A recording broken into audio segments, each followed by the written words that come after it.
guys, welcome to my channel. My name is Lizzie and I am about to watch and review Peeping Tom. I have actually already seen this film, but it's been a minute since I've watched it, so I'm pretty excited to rewatch it and let you guys know my thoughts on it. Now, I did just kind of want to say that there are a few films on this list that I know that I have already reviewed, and they're kind of later on down the list, so I think when it comes time to that, depending on the film, I'll either let you guys know that I've already reviewed it or may do some sort of like re-review, I guess.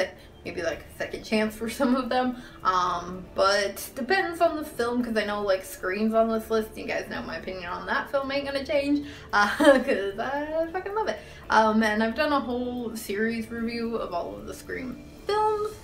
So when it comes time to like that one, I'll probably just remind you guys.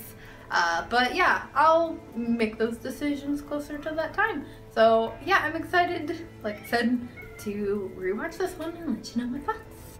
And I'm back, done with watching Peeping Tom, and this is just such a great film, you guys. It's no wonder it's a classic. If you have not seen this one, I highly suggest it. Like, what are you putting off? It's actually on YouTube. That's just where I watched it.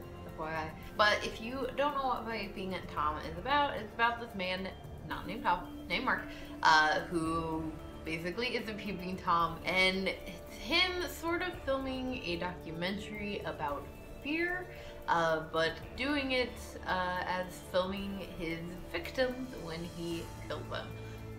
It's definitely very interesting, and actually the first time I watched this film was because of Scream 4 and the scene where Ghostface is quizzing Kirby and talks about the first slasher film done through the eyes of the killer, and the answer was Peeping Tom, and I was like, that sounds like I need to watch that film, so I did. And yeah, it's really very interesting. Obviously, like, the entire film isn't done through the eyes of Mark, but parts of it are done through his camera lens.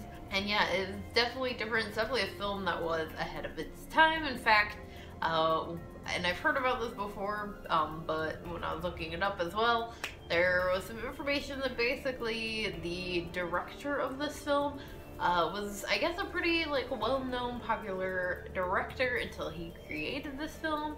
And I guess he got like a lot of backlash for it. It was not a film that was like heavily accepted at first, I guess you could say. And definitely one of those that's like gets its cult following later on in life. And I can kind of understand it. I mean, it's a pretty dark film. Some of these other ones that we've watched so far have been pretty dark. But this one it definitely takes it, I think, to a whole nother level, especially viewing everything through the killer's lens, literally. And you also just have like this relationship between Mark and this woman, Helen, that shows Mark in a kind of like sympathetic light, I guess you could say.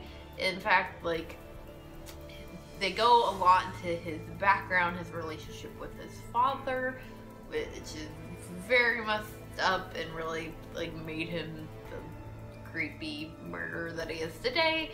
And I wonder, I'm not sure, but I would wonder if it's definitely like if it is like the first kind of horror slasher film that really showed that or did that. Obviously, some of these films that have been on the list, you have sympathized with some of the killers a little bit, but this one's just, it's different. I mean, it's something we're used to, I feel like, now. I can definitely see it being something they were not used to in the 60s, and it really is such a good film for a lot of those reasons. The actor that plays Mark is fantastic. Like I said, you really do kind of like sympathize for him, and you do kind of like get lost in like the story with him and Helen, and it can kind of sidetrack you a little bit, kind of like if you watch the show You on Netflix, I feel like most people have. It's the kind of same vibe where you like kind of forget that Mark is doing these horrible things on the side for a little bit. So if you have not seen Peeping Tom, especially if you are a slasher fan like myself, again, I highly suggest this one.